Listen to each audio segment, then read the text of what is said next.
Hi, reader. I'm Cindy Burnett. Welcome to my award-winning podcast, Thoughts from a Page, which is a member of the Evergreen Podcasts Network. On the show, I chat with authors whose books I have enjoyed about their new releases, and I give you a peek behind the curtain of the publishing industry with my Behind the Scenes series. With so many books coming out weekly, it can be hard to decide what to read, so I find the best ones and share them with you. If you're looking for a community of readers, bonus content, and a chance to read books before they hit the shelves, I hope you'll consider joining my Patreon group, which is filled with a wonderful bunch of book lovers. The link to join is in the show notes. Do you love to be in the know about upcoming books? Kelly Hooker of @KellyHook Reads Books and I do too. We couldn't find a comprehensive list of titles all in one place, so we made one ourselves, and now we're sharing it with you. Our literary lookbook is a list of 182 books releasing from January to May 2024, curated for our communities. The link to buy it is in my show notes. December is a quiet publishing month, so I am taking this time to release some fun episodes that are a little different from my usual fare. Today, I am trying something new for the show, and I'm thrilled with how it turned out.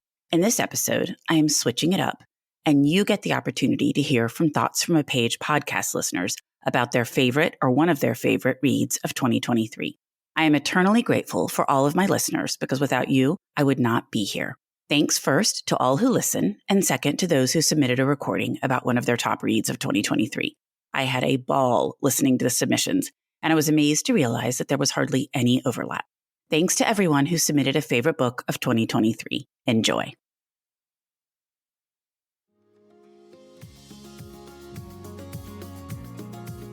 Hi, this is Kristen Smith, and my favorite book of 2023 is The Wishing Game by Meg Shaffer. It was a Book of the Month pick for June and was all over Bookstagram when it first came out. The jacket copy says, Lucy Hart knows better than anyone what it's like to grow up without parents who loved her. In a childhood marked by neglect and loneliness, Lucy found her solace in books, namely the Clock Island series by Jake Masterson. Now a 26-year-old teacher's aide, Lucy is able to share her love of reading with bright young students, especially 7-year-old orphan Christopher Lamb. Lucy would give anything to adopt Christopher, but even the idea of becoming a family seems like an impossible dream without proper funds and stability. Just when Lucy is about to give up, Jack Masterson announces he's finally written a new book. Even better, he's holding a contest at his home on the real Clock Island, and Lucy is one of the 4 lucky contestants chosen to compete to win the one and only copy. The Wishing Game was so reminiscent of Charlie and the Chocolate Factory, which was one of my favorite books as a child. This also had vibes to me of Once Upon a Wardrobe by Patty Callahan, which was my favorite book from last year. I have now come to realize that I have a favorite micro-genre that I'm calling throwbacks to childhood classics. I'll leave you with a quote from the book that I think sums up the feel of The Wishing Game perfectly. The stories write us, you see. We read something that moves us, touches us, speaks to us, and it changes us. Hi, Cindy. This is Karen McNamara in Houston, Texas. One of my favorite books of 2023 is The Road to Dalton by Shannon Bowring. It's a debut character-driven novel set in Maine in the 80s and 90s. I spent a lot of time in Maine in college, and the setting and the characters really resonated with me. It's a quiet novel with some heavy themes, but I became very invested in the characters and their stories and was rooting for them until the end. Thanks for all that you do. Looking forward to more great reading in 2024. Hi, Cindy. It's Jayda from The History Mom, and I want to tell you about my top book of 2023, After Anne, a novel of Lucy Maud Montgomery's life by Logan Steiner.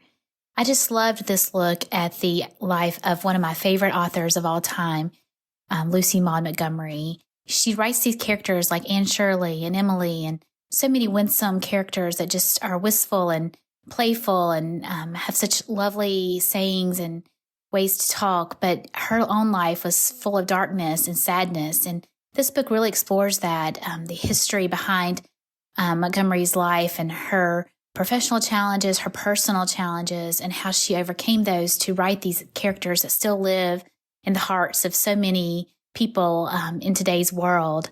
It's amazing to me reading this book and then thinking about all of the lightness she creates from all the darkness that she had. And Steiner does a great job at using Montgomery's own journals and letters to really put her own words on paper, Montgomery's own words on paper, and just makes you even more amazed at how creative and brilliant Montgomery was. So if you love Anne of Green Gables or you love any of the Montgomery books, this is a book you definitely will want to read. Thanks. My name is Cynthia from Calgary, Alberta, and I'd have to say my top 2023 pick is Sharkheart by Emily Haybeck. I never read magical realism, so this was a huge departure for me. I normally read historical fiction, but Cindy's friend Kelly on Instagram had recommended it. It's just such a stunning, stunning debut. It makes you laugh. It makes you cry. I still think of the book, which to me is a huge testament of how much I really loved it. Hi, my name is Mary O'Malley, and I'm from Chicago, Illinois. And one of my favorite books of 2023 is the Book of More Delights by Ross Gay. Ross Gay writes about the things that connect us, which are often also the things that delight us. What I love about this book is that it's something you can keep on an end table or a nightstand or in your car or in your briefcase or purse and pick it up and read a chapter or a couple of pages and just sit and think about what you've read. It's also a beautiful gift book for the reader in your life. Hi, my name is Sidra Jeffries and I live outside of DC in Maryland. I would like to recommend The House is on Fire by Rachel Beanland. This book did exactly what I love great historical fiction to do. It takes an event in history and then makes me care about it and the people who experienced it while also teaching me something. Set in 1811, the story focuses on a devastating fire at a theater in Richmond, Virginia. Beanland makes us care about 4 different people as they experience the fire. This novel was so propulsive and I wanted to know how it ended for each of the 4 characters. And even though it's a true event, I know I wouldn't be able to look up what happened. Beanland cleverly points out how much of history is written by those in power, meaning the history of the fire was written by rich white men. If you love historical fiction or a propulsive novel that has you caring about what happens to the characters, then this book is for you. That's The House is on Fire by Rachel Beanland. Hi, my name is Karen Naughton. I can be found at Barker for Books on Instagram and Twitter. My favorite book published in 2023 is Happiness Falls by Angie Kim. I'm sure most of you know its basic plot points by now. It's about a Korean-American family's attempts to locate their missing husband/father after he disappears while visiting an area park with his nonverbal son. I love this book for several reasons. First, I was captivated by the voice of Mia, the college-age daughter, whose witty and irreverent narration tells most of the story. Second, the blend of science with fictional drama appeals to my nerdy side. Angie Kim uses real studies on theories of happiness and means of communication with nonverbal humans as clues to the central mystery. And third, the book is open-ended enough to provide closure but also invite thought and discussion. I always like books that make me think. If these reasons appeal to you as well, I hope you'll check out Happiness Falls by Angie Kim. Hello, book lovers. My name is Lynette, and I'm from Saxe, Texas. The book I'm sharing as one of my top reads of 2023 is Varina Palladino's Jersey Italian Love Story by Terri-Lynne DeFino. This book was published on Valentine's Day this year, and it's a sweetheart of a story. Here's the setup. Varina Palladino is a 70-year-old widow who lives with her 92-year-old mother, Sylvia. She has 3 children, 2 sons, Dante and Tommy, and a daughter, Donatello. She also has adopted son, Polly, her boy's best friend, who she considers family. But she's also very close to her brother, Tommy, and his family, too. Varina runs her family's Italian specialties grocery business. She takes care of her mother, and she keeps her family connected. She's the glue that holds all the chaos together. Varina loves her life, but her family worries that Varina is lonely. When her daughter, Donatello, and her mother, Sylvia, plot to find her a man, the fun begins. But Varina has plans of her own. She wants to travel. When Varina goes to the local travel agent to book a river cruise, she meets Ruth, who becomes her best friend and another part of her family. Dante, Tommy, Polly, and Donatello also find that their lives are changing, and through these changes, the family grows and becomes stronger while also experiencing the pain that comes with change. This book takes place over a year. The family loves each other. They are loud. They are boisterous. They are Jersey Italian. This book reminded me of My Big Fat Greek Wedding, only with Italians, Moonstruck, and The Real Housewives of New Jersey, without all the table flipping. This is a book of 3 generations of a Jersey Italian family, and it is fun. This family gets in each other's business in the best ways possible. They take care of each other, but they also know exactly which buttons to push. They are quick to anger, but they are also quick to forgive. They are familia, and for almost 400 pages, you will be familia too. This is Varina Palladino's Jersey Italian Love Story by Terri-Lynne DeFino. Hi, Cindy and Thoughts from a Page listeners. My name is Michelle Beckwith. I'm also known as Bookshelf by Beckwith on Instagram. I currently live in Blue Hill on the northern coast of Maine. 2023 was a fantastic year of reading for me, with many unexpected winners on my 5-star list. But one outstanding book has held the top spot since January. That novel is Hello, Beautiful by Ann Napolitano. In the stunning, character-driven story, William Waters grew up in a home without a sense of family, and this sad fact informs his future and those who become a part of it. He enters the orbit of the 4 Padavano sisters, who anchor the story in a complex web of love, loyalty, and redemption. William learns to lean on the sisters and a unique brotherhood of his own, making this an exceptional exploration of found family, the ties that bind, and the courage to follow your heart. Just as she did in her novel Dear Edward, Napolitano writes about the sibling bond with such a blinding clarity that it brings sentiment to the surface. I am one of 4 sisters, with my younger ones twins, and the personal connection I had with these characters made me feel that this novel was written for me. This book made me smile and broke my heart, and will forever hold a place on my all-time favorite books list. All the stars for Hello, Beautiful by Ann Napolitano. Hi all, I'm Katie from Katie Needs a Bigger Bookshelf. Making me choose one favorite book for the year is a hard decision, but my book of the year tends to always be a book that's really stuck with me, and this year that book is Hold My Girl by Charlene Carr. This one hasn't gotten the love I think it deserves, so let's change that. I will give the trigger warning for fertility issues and miscarriage. If you're dealing with either of those things, or currently going through IVF, I would maybe skip this one for now. This is one of those books where you find yourself rooting for different characters at different times and not really knowing which way is right. The story is unique and has stuck with me since turning the last page. I still don't know how I would handle the situation in the book, but that's what makes this book so fantastic. It will be one that sticks with me for a really long time. Again, that's Hold My Girl by Charlene Carr.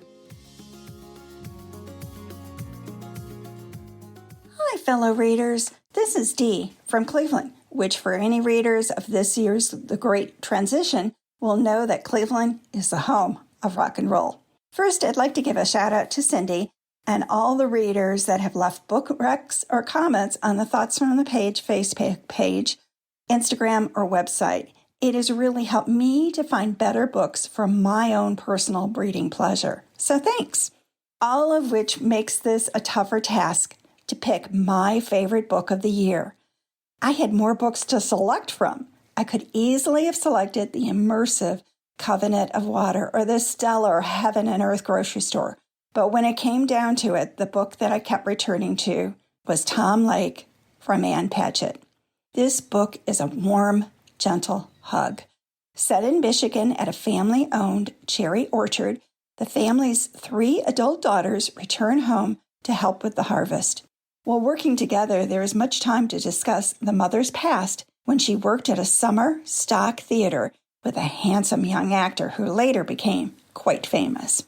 The daughters are surprised that their mother had an actual life before them and that they don't know everything about their mom. Patchett references Thornton Wilder's Our Town, but it's not necessary to have read it. But if you want to become familiar, you can easily watch the play Our Town on YouTube with Paul Newman. Patchett is a literary writer where sentence structure, character development, and literary references matter. But don't let that deter you. Most importantly, she's a solid storyteller. Try Tom Lake by Ann Patchett. You won't be disappointed. Oh, and if you're not quite sold yet, get the audiobook, which just so happens to be narrated by Meryl Streep. Happy holidays and happy reading. Thanks, everyone. Hi, Cindy. This is Ivana from Chicago. Even with the year not, fully winding down yet, I have to say that I've had it in the back of my mind since the summer that The Covenant of Water is going to be most likely my favorite book of this year for 2023. The Covenant of Water by Abraham Verghese is just a book that is the definition of a sweeping family saga. Everything from the setting to the character development. I carried that doorstopper of a book with me around all of July on vacations in the backyard, to the park with my children, cried big tears numerous times, and that's how I know I love a book. And I've been a fan of his ever since Cutting for Stone, and this solidified my love for this author, and I encourage everybody to give this book the time it deserves. It's truly just brilliant. Hi, my name is Janel, and I live in North Carolina. My favorite book of 2023 is The House of Eve by Sequoia Johnson. Set in the 1950s in Philadelphia and Washington, D.C., we meet Ruby and Eleanor, who are young women trying to make a better life for themselves. This book focuses on themes of race, class, colorism, and just being a woman in the 1950s. The cities come alive as their own characters. Sequoia is a master of building great characters and finding stories to honor strong women unknown to everyone. Her research with a mixture of her own family stories brings her characters and stories to life. That's The House of Eve by Sequoia Johnson. I'm Brenda, and I live in Bryan College Station, Texas, and I'm honored that Cindy asked me to share a couple of my favorite books for this year. It was hard to pick, and I tried to avoid the popular ones of the time and pick something maybe a little different. So my first one is Generations by Jean M. Twenge, and it's a nonfiction, and she covers the different generations by name, such as the Silents from born 1925 to 1945, all the way to the Polars, born 2013 to 2029. Each chapter has an intro with lists of population, names, the famous people of the time, and then she discusses in the chapter how this generation was raised, why they believe and what they believe and how they think. Then she ends each chapter with an event interlude like 9/11 or COVID and how that affected that generation. Not only did I find this book fascinating, but all of my adult children have read this, and we have had some fantastic conversations over this book. It's just a great book to just ponder. The other book I have is The Magnificent Lives of Marjorie Post by Alison Pataki. It's historical fiction.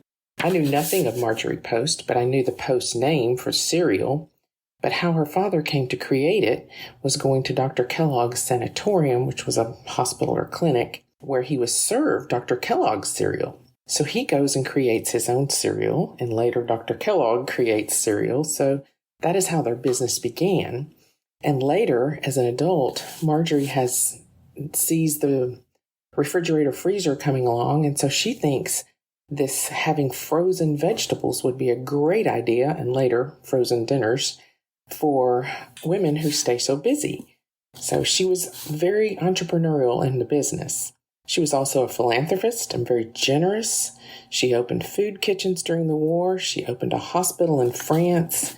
She also had a love of art and architecture. She designed and built Mar-a-Lago, which is where former President Trump lives now. So she was just a fascinating woman of the time. I highly recommend that one. Thank you, Cindy, for asking me to do this, and I look forward to hearing what the other contributors have. Hi, my name is Amy Doolittle. I'm from Washington, D.C. Tom Lake was my favorite read in 2023. It's a beautifully told, character-driven story. It's realistic and relatable. It incorporates the pandemic, yet it really isn't about the pandemic. I think I liked it so much because I'm about the same age as the protagonist and really appreciated looking back at your relationships through the lens of age and hopefully wisdom. And I also really enjoyed the cherry farm setting.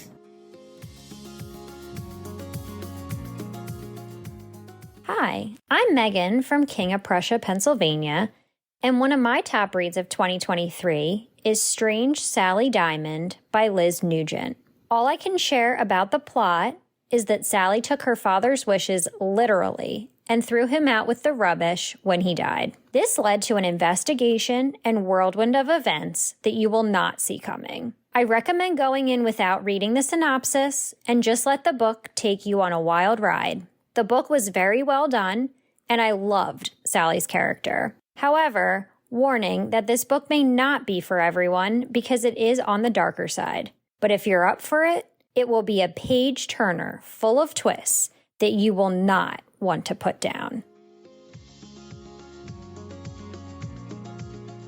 Hi, this is Nika from Virginia, and one of the best books I read in 2023 was The Sanctuary by Katrin Ingberg. The Sanctuary is the fourth and final book in the Detective Corner and Warner mystery series set in Denmark. The Sanctuary finds Jeppe Corner on leave from the police on an island outside Copenhagen, and his partner Annette Warner in Copenhagen investigating the murder of a severed corpse that seems to be connected to the island. This was my favorite book in the series for many reasons, but primarily because of the mystery surrounding the identity of the victim.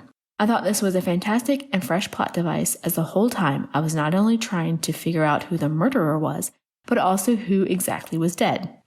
The writing was crisp and atmospheric, and I loved the foreign setting. The murder was shocking, and a well-done dual timeline adds to the sharp storytelling. While you could read this book as a standalone, I would recommend the entire series, which starts with the book The Tenant, as you'll want to spend as much time possible with these wonderful characters. And don't worry, this series is available for purchase in the US. I hear the author is starting a new series, and I, for one, will be there for it. Thank you and happy reading. Hi, fellow readers. This is Melanie Powers from Silver Spring, Maryland. I want to share one of the best nonfiction books I've read this year. It's called The Heat Will Kill You First, Life and Death on a Scorched Planet by Jeff Goodell. Goodell is a longtime climate journalist, so this is one of those stunning narrative journalism nonfiction books that's a mix of stories about people, but the science behind heat and what heat is doing to us. I'm not going to lie, it's a scary book. It's right there in the title. It's scary because it's all happening before our very eyes. But I also couldn't put the book down. As the title makes clear, when it comes to climate change, it's the heat you have to worry about first and worry about the most. Goodell is so creative in the wide variety of heat-related topics that he focuses on in the book. In one example, he goes all the way back to the Big Bang and walks us through things like how humans developed and how we went from cold-blooded to hot-blooded and how and why we developed sweat glands. It's really interesting. And then he travels the world exploring how heat is affecting different areas and makes it quite clear that we cannot just air condition our way out of this. Yes, so the book is scary, again, right there in the title, but because of the reality of the situation, it's also really important, and it's a gripping, expertly written, well-crafted work of narrative journalism. Enjoy! Hi, my name is Deanna Salazar, and I'm from Houston, Texas. One of my favorite books of 2023 is The Keeper of Hidden Books by Madeline Martin. It is a heartwarming story about the power of books, inspired by the true story of the underground library in World War II Warsaw. All her life, Zofia has found comfort in two things during times of hardship: books and her best friend, Janina. But no one could have imagined the horrors of the Nazi occupation in Warsaw. As the bombs rain down and Hitler's forces loot and destroy the city, Zofia finds that now books are also in need of saving. I chose this book as one of my favorites because I enjoy reading books about books. It is a poignant and impressive page-turner, well-researched, and I learned new things, a timely and relevant story, likable and inspiring characters, and thought-provoking. I am thankful for this story, knowing people risk their lives to save banned books. Hi, my name is Pam Lamp, and I live in Nashville, Tennessee. I host the podcast Who I Met Today, where I interview guests on topics I want to learn about, conversations pertaining to books, health, food, travel, aging, and more. Although it was hard to choose, one of my very favorite books I read this year was The Second Life of Muriel West by Amanda Skenendorf. I love people stories, and this is a great one. This historical fiction novel tells the little-known tale of Carrville, a Louisiana leper colony in the 1900s. The author, a nurse, weaves a spellbinding account of life with this disease. It's the roaring 20s in Los Angeles, and Muriel is the spoiled, selfish wife of a silent film star. After a doctor visits her home and examines a burn on her hand, life as Muriel knows it takes a devastating turn. Tossed in a boxcar, Muriel makes her way to Carrville and an isolated life with leprosy. As patient 367, Muriel, a.k.a. Pauline, joins others ostracized from society and families. Although staff physicians experiment with new treatments for the disease, Muriel discovers her colony mates wait years, and sometimes lifetimes, to heal and return home to families who may not welcome them. I was absolutely fascinated by this book. Carrville didn't close until very recently. How did I know nothing about it? Nowadays, individuals treated with Hansen's disease, which is the medical term for leprosy, lead normal lives. I think this is the perfect book for book clubs and for any reader who enjoys history embedded in a captivating story. Hi, my name is Leslie Hopping, and I'm one of the hosts of the Book Bumble podcast. One of my favorite books of the year is Wayward by Amelia Hart. Now, right from the start, when you look at this cover, you're going to be amazed.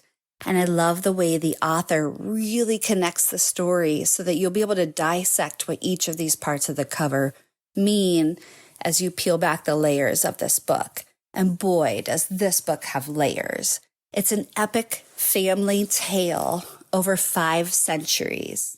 And it has a little bit of magic as these 3 women are connected to nature and are thought to potentially have some connections to witchcraft, which is part of the mystery of the story.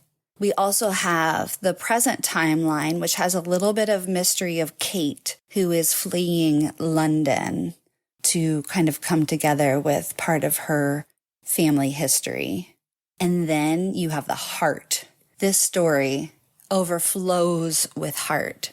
You have the resilience of these women trying to find solace and being able to discover and be okay with who they are and how they're connected. So please give this book a try. You will be enthralled right when you see the cover. And that's Wayward by Amelia Hart. Hi, I'm Laura, co-host of the Book Bumble podcast. One of my favorite books of 2023 is Shenville by Paulette Giles. John Shenville, a Union soldier, returns from the Civil War to find that his beloved sister and her family have been brutally murdered by a madman named Dodd. This sets Shenville on a path of revenge, vowing to kill the murderer no matter what the personal cost. Giles creates such a sense of time and place. The post-Civil War landscapes are stark, lonely, and unforgiving. They're very much a character in this novel. The prose is lyrical. Her writing creates a painting. I felt like I wore the dirt-stiffened clothes of Shenville and felt the biting winter wind that burned his skin. I loved learning about the roles telegraphs played during this time period. This read is character-driven and moves along with action, the perfect mix. I loved being in Shenville's head and seeing what he wrestled with. What a complex and complicated character. A good man truly bent on murder. This book has great secondary characters. Dodd is especially creepy and just embodies evil, everything you would imagine in a serial killer. In Victoria, a telegraphist forces Shenville to examine the future. And oh, the ending. I loved it. It doesn't tie everything up with a bow, but it's very true to who John Shenville is. I traveled with him on his journey and loved every minute. Hello, this is Robin Beard from Bryan, Texas. It was so hard to narrow down my favorite books as there were so many to choose from, but I chose Emma Gray's debut novel, The Last Love Note, as the one to highlight. It is laugh out loud funny and tear your heart out tender. It is all of this and more. Truly, all the feels. It is real life, and it reminds us that life is sometimes messy.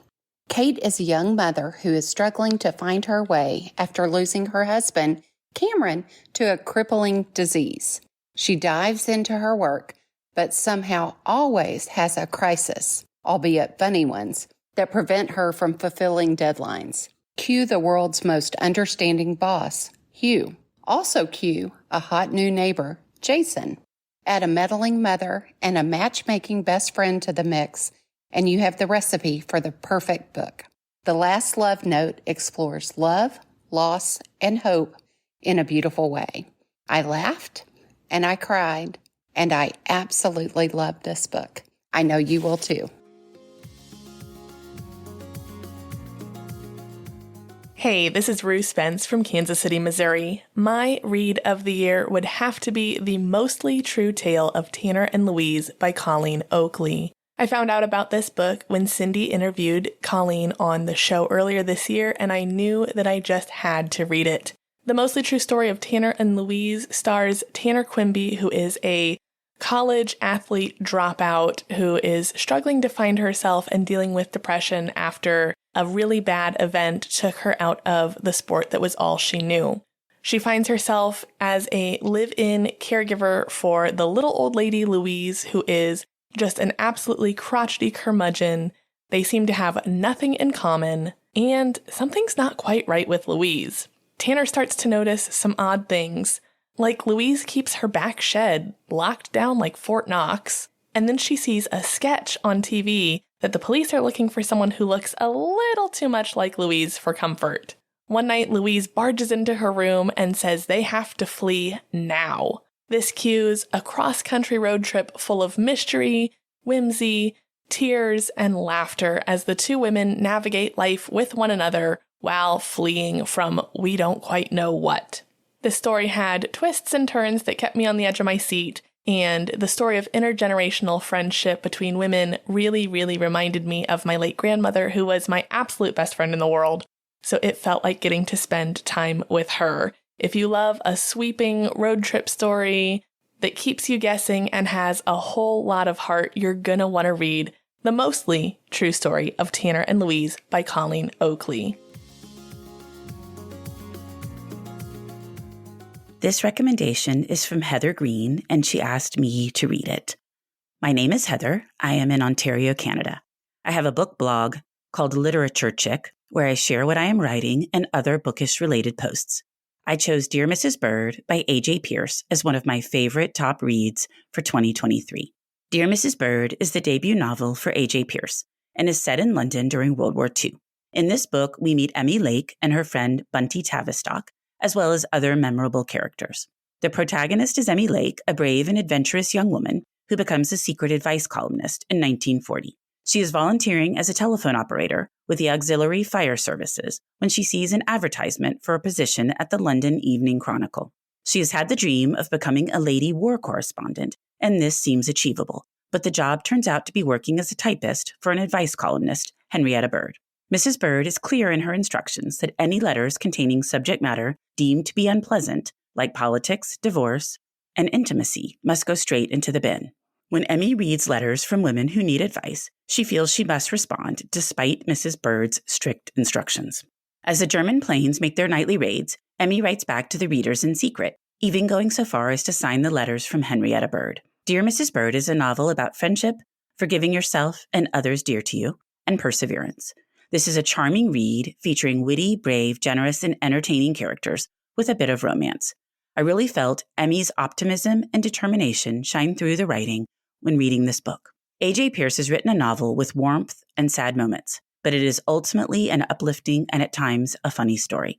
This author has the ability to transport the reader with her writing. This is the first book in a series, and I look forward to reading more of these characters. Thanks so much for joining me today, and thanks again to everyone who sent in a recommendation. It was a joy to hear each and every one. I would love to connect with you on Instagram or Facebook, where you can find me at Thoughts from a Page.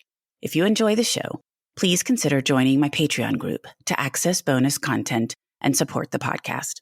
I am a listener-supported show, and your contributions help me produce this show and continue to be in this space.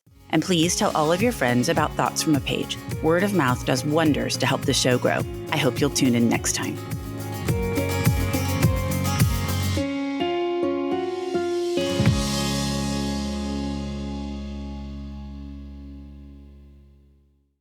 You might be surprised to know that not all serial killers are straight cisgender white men, and the victims of true crime are not a monolith either. She's Wendy and I'm Beth, and together we host Fruit Loops Serial Killers of Color, a true crime podcast. Together we take deep dives into the true crime stories about marginalized and minoritized perps and victims that often go untold. We also provide the context and nuance that these stories deserve. At Fruit Loops, we're serving up true crime with a side of history, society, culture, and some fun. Listen to Fruit Loops Serial Killers of Color on Spotify, Google Play, Apple Podcasts, or wherever you get your podcasts.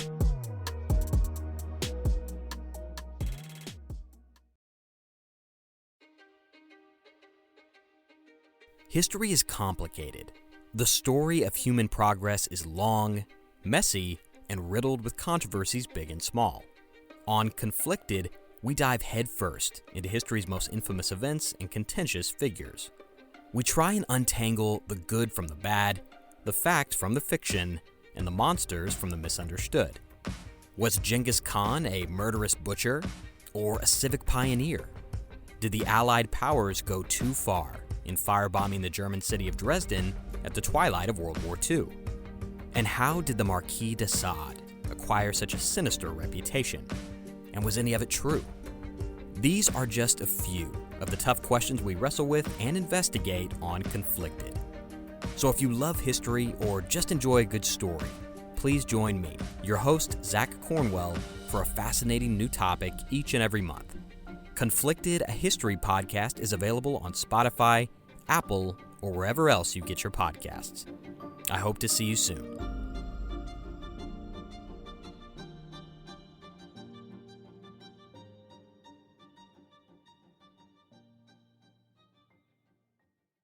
Hi there, I'm Heather Drago. And I'm Sarah Saunders. We host the podcast, That's a Hard No, about saying no and setting boundaries. So you can become that true and empowered you that this world needs. Saying no isn't just okay. It's the key to living an authentic, fulfilling life. I'm a licensed professional clinical counselor, so while this podcast is in no way a replacement for one-on-one therapy, I suppose I know what I'm talking about. I'd say so. We talk about learning to say no and set healthy boundaries and how it impacts mental health, physical health, relationships, parenthood, and more. Subscribe wherever you get your podcasts and visit our website, hardnopodcast.com. We're here to help you find your no and say it unapologetically. That's a hard no.